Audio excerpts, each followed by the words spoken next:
이 독감이 8년 만에 최대 규모로 유행을 하고 있습니다. 의료 공백 문제는 아직도 해결 기미가 보이질 않고 있습니다. 특히 3월이면 전공의 수련이 시작이 되지만 수련을 받을 전공의가 없습니다. 부산대병원, 동아대병원을 비롯해 4개 병원은 모두 193명의 전공의를 모집을 했지만 지원자는 단 4명에 불과했습니다. 동아대병원 한성호 교수와 함께 이 문제 자세히 나눠보겠습니다. 예, 교수님 어서 오십시오. 예, 일단 독감이 역대급이라고 해요. 2016년 이후 최고치라고 하는데 4주 사이에 14배 가까이 환자가 늘었다고 상황이 어떻습니까?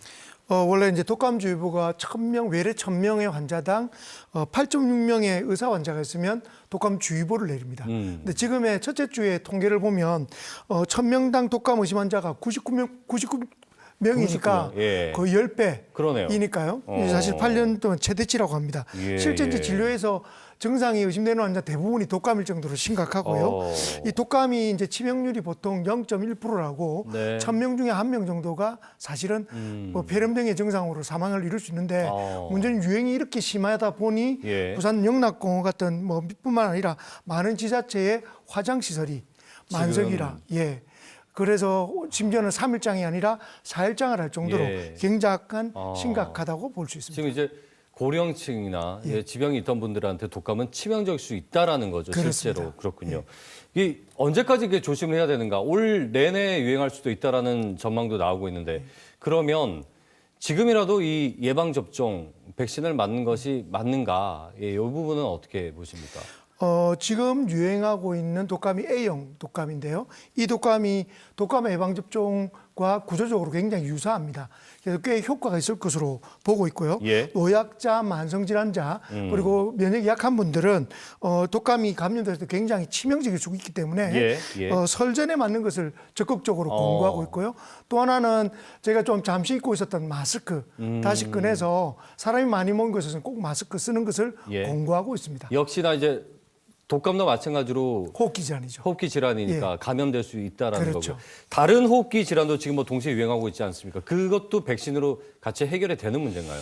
독감 예방 접종은 독감만을 해결하는 거지만 네네. 코로나라든지 기타의 호흡기 이 질환들도 같이 유행을 하고 있습니다. 네, 그렇지만 지금 현재 가장 심각한 것은 독감이 유행을 하고 있기 때문에 독감에 대해서 훨씬 더 좀 경각심을 가지고 접근해야 된다고 생각합니다. 자, 전공의 얘기 좀 넘어가 보죠. 지원자가 지금 턱없이 부족하다고 4명이라고 지금 제가 앞서 말씀을 드렸는데 이 상황을 어떻게 좀 봐야 될런지요? 부산대 같은 경우가 75명 모집인데 지원자가 1명 있습니다. 작년 말에. 동아대는 2명 지원을 했고요. 그다음에 양산 부산대도 64명 모집에 1명이 지원했습니다. 그 말은 지원자 자체도 없었다는 거죠. 이유는 뭐냐면 졸업생들이 없으니까 어디서 졸업생이 없으니까 지원할 사람도 없겠죠. 부산 지역의 결론적으로는 올해도 부산 지역은 전공의가 없다라고 봐도 무방하고요. 이제 의대 졸업생이 없으니까 의사 배출도 안 되고 전공의들이 없으니 전문의 배출도 안 되는 초유의 사태가 현실이 됐습니다. 그렇군요. 그래서 이제 심각한 의료 공백이 계속될 것이라는 우려와 이번 설 연휴 때 또 심각한 또 문제가 있지 않을까라는 우려를 하고 있습니다. 그렇군요. 지금 지원율도 8.7%로 나오고 있고 한데 우리나라 의료 시스템이 사실은 이제 의사고시를 본 다음에 인턴 레지던트까지 차례차례 되게끔 그렇게 시스템이 돼 있는데 이게 지금 완전히 무너져버린 상황이 돼버린 거죠. 그러면 아무래도 그 전공의의 공백을 간호사들이나 이제 전문의들이 메꿔가고 있는데 전문의 사직 규모가 커지고 있다고 해요. 이건 상황이 어떻습니까? 이 부분도 굉장히 안타깝게 저는 생각을 하고 있습니다. 2024년 3월부터 10월까지 수련병원에 근무하고 있던 전문의, 다시 말해 대부분이 교수나 교수 요원들입니다. 이분들이 그 3월부터 10월까지가 1,729명이 사직을 했습니다. 평소에 비해서 평년에 2배에서 2.4배 정도 됐는데요. 최근에 이제 부산 지역의 모 대학의 내과 계열 교수님이 20분이나 사직을 했고요. 또 올해 또 전공의들이 또 없이 또 당직을 계속해야 되니까 교수님들도 이제 힘들다라고 사직을 준비하는 분도 꽤 많습니다. 종양내과 교수님이 모 대학에 다 사직을 하셔서 그 항암 치료하는 분들이 다른 대학으로 다 전원을 했거든요. 암 환자분들이 너무 힘드셨어요. 그런데 문제는 이제 그 대학 같은 경우는 암 치료를 하는 교수님들이 안 계시니까 예. 수술하시는 교수님들조차도 너무 부담스러워 하시는 거죠. 아, 수술을 하더라도 이제 암 치료가 안 되니까. 후속 치료가 안 되니까. 그렇죠. 아. 근데 이런 부분들이 정말로 목숨에 중요한 이런 암 환자들한테까지도 영향을 미치는 심각한 상황이라고 생각이 되는데요. 네. 전문의 중심 병원을 만들겠다는 정부의 이야기가 실제로는 오히려 전문의들이 네. 더 많이 사직을 하는 사태를 그러네요. 만들어서 안타깝게 생각합니다. 이 사직 전문의 사직 교육에는 우리가 소위 대학교에서 얘기하는 펠로우도 다 포함이 되는 그렇죠. 펠로 및 거죠. 교수. 예. 예. 일단 정부가 뭐 의정 갈등과 의료 공백 사태에 대해서 사과를 했고 사직 전공의들이 돌아올 수 있게끔 최대한 뭐 노력하겠다고 밝혔는데 의미 있는 변화가 있을 수 있다고 보시는지 그리고 여전히 그 전제 조건은 무엇이어야 되는지도 잠깐 말씀해 주시죠. 사실 이게 몇 달 전과 지금이 달라진 게 없는데 갑자기 정부가 사과를 하는 그것도 사실 의아한 일입니다. 갑자기. 예.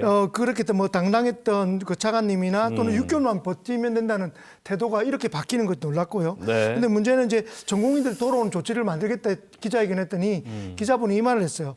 그런 너무 특혜를 주는 것이 아니냐. 근데 문제는 전공의들, 그러니까 받을 전공의들은 그런 걸 받을 생각이 없고 돌아올 의향이 없습니다. 문제는 지금 휴학하고 있는 의대생 전부가 이제 2월부터 의대생은 좀 일찍 원래는 복학을 하거든요. 예. 복귀를 하는데 전공의들 대부분이 학생들 의대생 대부분이 이번에도 똑같이 휴학을 하겠다라고 해서 이러한 부분들이 정말 오래 지속될 가능성이 높다고 생각됩니다. 그래서 참 문제네요. 예. 원래 또 입시에서는 이미 이제 증원이 된 상태로 입시를 지금 시작을 했지 않습니까? 예. 그 의대생들이 바라는 바는 이 부분을 역시나 다시 원점으로 원위치. 되돌려 달라는 건가요? 이 상황에서 지금 그 의료 공백을 어떻게 이제 마무리 짓는 게 제일 좋을지 마지막으로 짧게 한 말씀 좀 정리해 주시죠. 지금 신임 의협 집행부가 만들어지고 대부분 의료단체가 같이 원창구로 한 창구로 하게 돼 있어서 조만간 어떻게든 해결해야 된다고 생각합니다. 마지막으로는 저는 앞으로 부탁인 게 교육과 의료는 제발 정치적 유불리로 접근하지 않았으면 좋겠다라는 이야기를 강조드리고 싶습니다. 결국은 국민들의 생명과 그렇죠. 건강과 직결되는 문제 아니겠습니까? 예, 맞습니다. 거기에는 정치가 최소한으로만 최소한으로만 들어가야 되겠죠. 말씀 여기까지 듣겠습니다. 고맙습니다. 고맙습니다. 동아대병원 한성호 교수와 함께 얘기 나눠봤습니다.